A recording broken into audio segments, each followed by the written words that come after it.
as I said, I appreciate council members being here to respond, appreciate this dialogue. The problem, though, is that the Minneapolis City Council voted twice recently to increase the police budget, including Councilmember Ellison. So I would just invite Councilmember. Let me just finish, and if it's inaccurate, you can correct it. But it's false. So I just had to interrupt you to let you know what's false. And we do need to. I'm gonna ask Councilmember Ellison to respond to that, and we need to also hear from other. Let me just finish my question. You can correct me if I'm wrong, but I don't think so, and the movement in Minneapolis would not agree with you.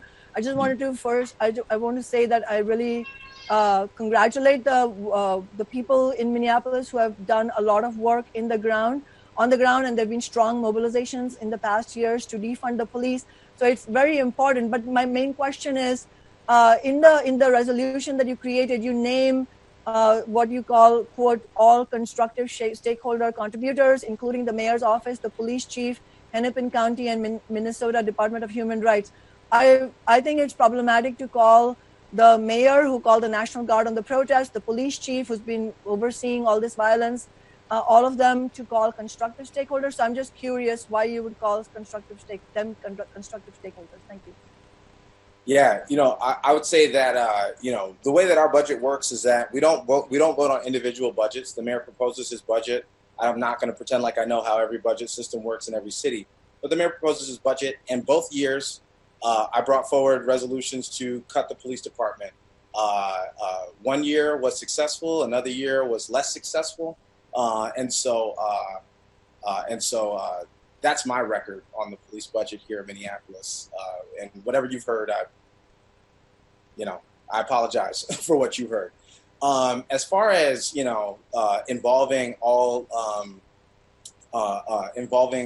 stakeholders, I've had my disagreements with the mayor. I've been public about them. I've had conversations with the mayor about those disagreements.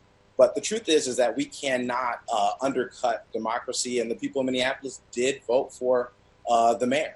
And so I'm not going to sort of make an executive decision to cut out the people of Minneapolis and their electoral power, their democratic power, just because I have disagreements with a certain elected official.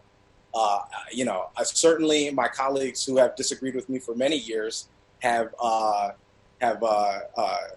never sort of cut me out, knowing full well that my constituents elected me. And so it's not so much about who I like or whether or not I like the decisions. I can vehemently disagree with their decisions.